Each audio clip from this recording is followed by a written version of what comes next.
Halo, salam jumpa teman-teman. Salam jumpa, salam sehat, dan salam satu tujuan. Teman-teman, hari ini kita mau nebang pisang itu ya.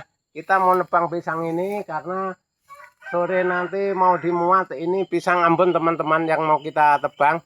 Supaya kita bisa setiap hari bisa jual pisang dan di lapak-lapak pisang kita nggak kosong teman-teman.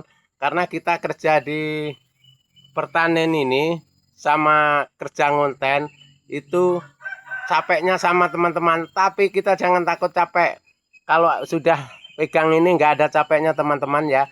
Jadi teman-teman pemula harap kita tetap bersemangat setiap harinya teman-teman ya.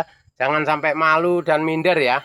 Karena kita ini kerja di pertanian ini teman-teman, khususnya untuk petani pemula itu harus tahu yang mana yang mau yang untuk potensi kedepannya bagus. Nah itu yang kita kerjakan teman-teman ya.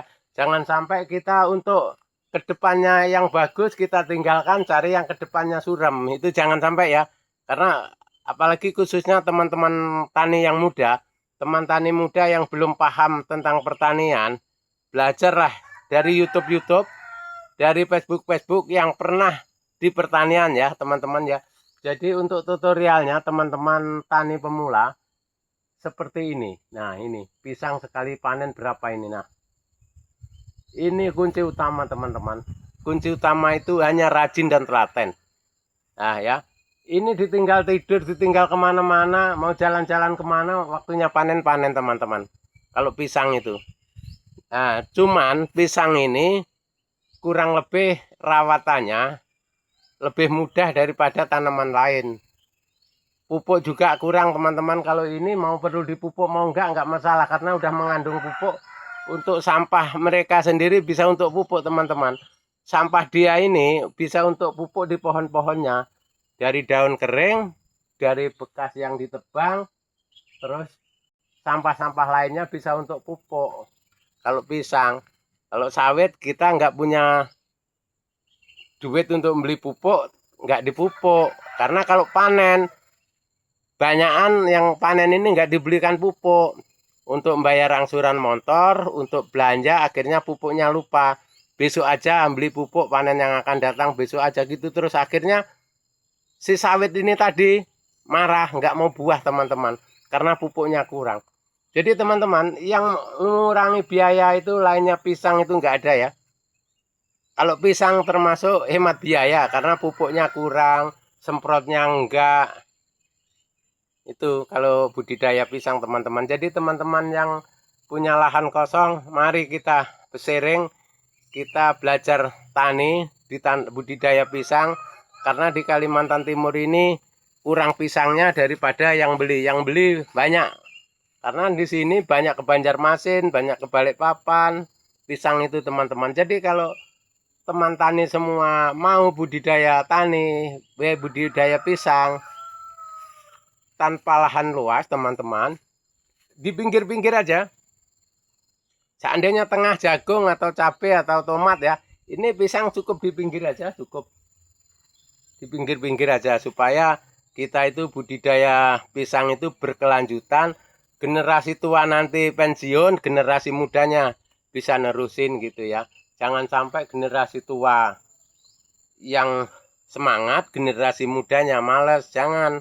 Itu nanti putus hubungan antara pertanian sama kita itu putus hubungan. Jadi kalau bisa teman tani semua khususnya kaula muda belajarlah tani sebelum ketinggalan karena belum tentu orang itu semua kerja di kantor, belum tentu orang itu semua kerja di perusahaan teman-teman ya. Itu tergantung nasib kita ya. Kalau nasib kita tani ya tetap tani, kan itu nunggu data dari atas sana ya. Data dari Tuhan itu kalau kita ditakdirkan suruh tani, tetap tani teman-teman. Jadi walaupun kita tani ini tidak punya pengalaman, kalau kita udah ditakdirkan tani tetap bisa teman-teman. Kenapa? Karena banyak sekarang ini insinyur sarjana yang terjun tani. Karena dia mengingat tani itu risikonya sedikit, hasilnya lumayan teman-teman ya. Itu cara kerja kita di pertanian teman-teman. Banyak teman-teman kita insinyur sarjana muda yang bekerja di tani, nanam semangka, nanam melon, nanam cabai, sukses semua teman-teman itu. Dan nanam pisang, bahkan itu ada temanku teman-teman ya, insinyur S2 teman-teman. Dia hanya nanam pisang 4 hektar, tapi hasilnya kalah yang pegawai teman-teman. Dalam setiap 2 minggu dia jual pisang itu udah 1 pickup. Setiap 2 minggu 1 pickup teman-teman. Jadi kalau 1 pickup itu udah berapa ribu sisir, nah berapa ratus tandan. Sedangkan kalau seperti ini teman-teman, ini tandanan ini sekitar 70-60 ini per tandannya ini. Karena dihitung itu ya, dihitung sisirnya 8.000 atau 7.000 gitu. Dihitung sisir teman-teman. Jadi kalau budidaya pisang ini tidak ada hilangnya teman-teman. Yang penting kita tetap rajin, konsisten. Insya Allah kita akan berkembang dengan sendirinya. Oke, terima kasih teman-teman. Semoga bermanfaat. Jangan lupa ya, share dan komen ya.